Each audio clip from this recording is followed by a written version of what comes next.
Oh, thank you, folks. They really make you feel welcome. They're part of the welcome mat, as you can see. Really respect the art of stand-up, you know? You want to wedge me in through more instruments while I'm here? 4 more mics? No, this is very comfortable. But it's been a great show so far. I mean, amazing. I thought the birthdays went a little long, but, you know, I'm not the producer. Just my opinion. Hey, yesterday was Hitler's birthday. Let's include a polka for him. Please don't ever cheer when somebody says yesterday's Hitler's birthday. That was chilling, even for me. No, this is fun. This is how it's done, you know. This is what, you know, the rugs. Back in the old days, this would not be, you know, Sinatra would be like, hey, move those rugs. That's unsanitary. In the old days, you had like parquet floors. That was considered class because the rugs were minded in the Lower East Side and they beat them on the side of the, you know, clothesline. He wouldn't have that kind of stuff. He'd be like, get them out of here, boys, you know.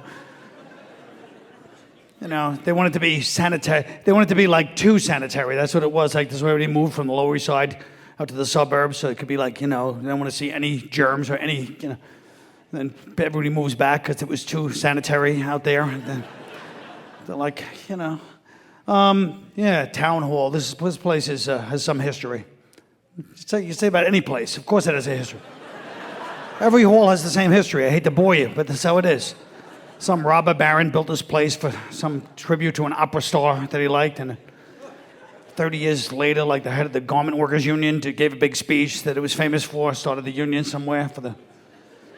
And then in the 60s, it became a porn theater. That's most places in New York.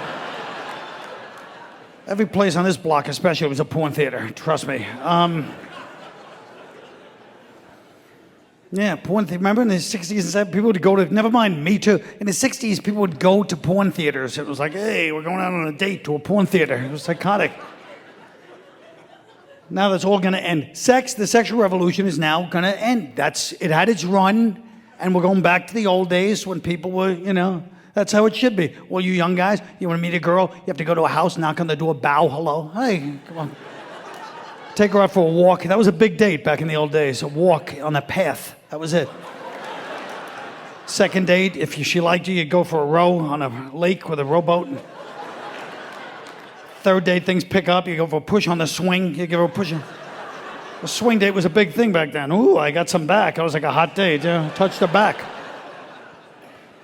Yeah, sex only started like 1960. That's what people don't remember. Before that, you got married, but before that, it was a kiss. Every movie, 40s and 50s, a guy in a sailor outfit, he's like, come on, doll, how about a kiss? He had 3 wingmen behind him, come on, give him a kiss, huh? You know. And she's like, no, you know, I really, you know, when I got married, I don't really feel comfortable giving a kiss to someone. And meanwhile, the stakes were high. He's like, you know, I'm going to Guadalcanal tomorrow. I could die. And I'm going to Iwo Jima. And she's like, hey, do I stutter? I said, no kiss, get out of here.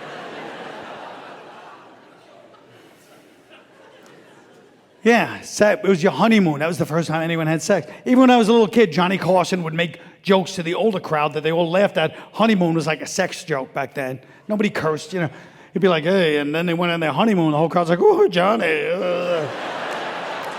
They didn't leave the room for 3 days. Oh, Johnny, you're crazy. You know. Now people go on their honeymoon. It's not special. They're like, we're on a honeymoon. Do you want to have sex? Like, what about the paddleboard rental? What are you talking about? We have sex back home. I want this to be special. This is a honeymoon. I want to remember this. I want this to be something we remember forever, you know? And if you're under 30, forget it. You grew up in Sodom and Gomorrah. You don't even realize, you know?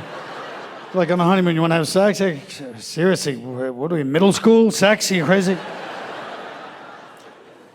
I'll tell you. Anyway,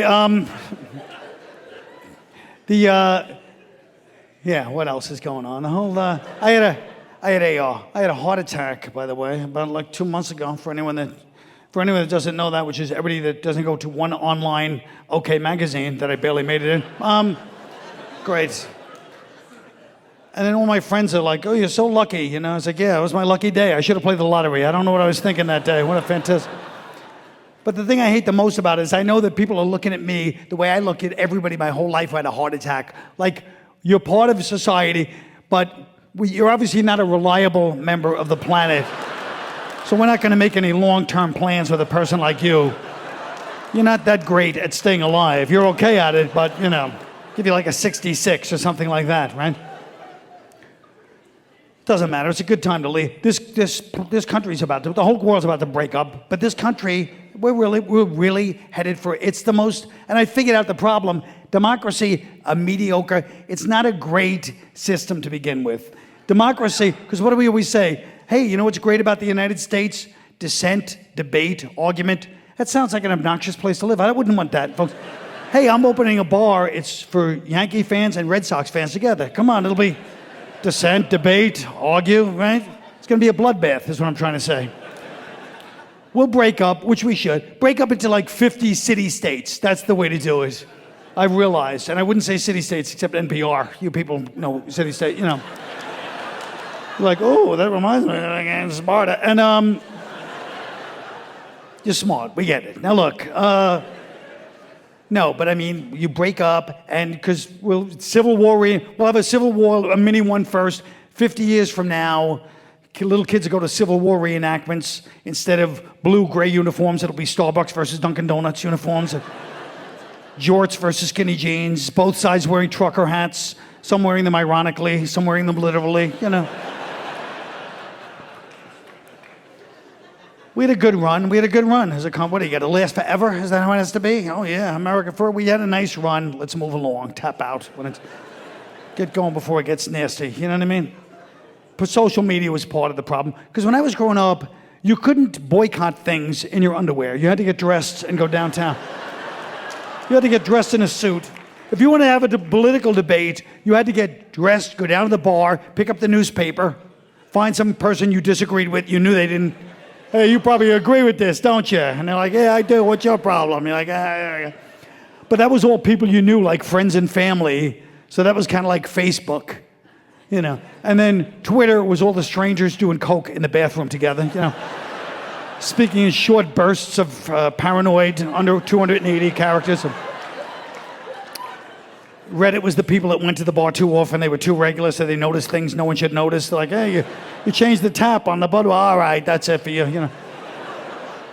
And the troll was the guy in the corner just cursing him. All right, get out of here, John, you know. Yeah, I'll tell you exactly what I would do. Because the problem in our country, everybody has an opinion. Nobody has solutions. I bring solutions here. I'm not here to play games. Here's what we do.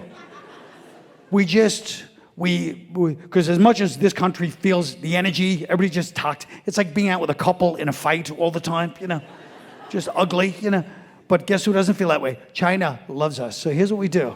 China loves us. Tremendous, fantastic.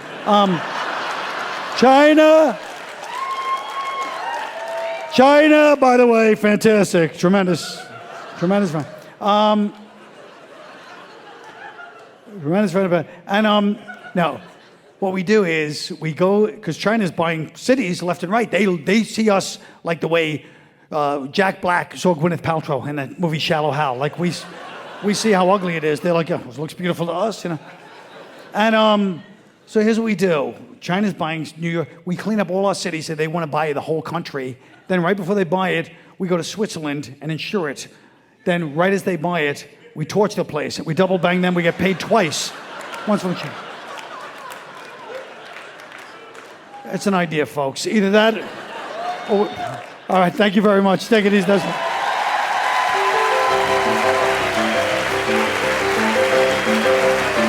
Colin Quinn.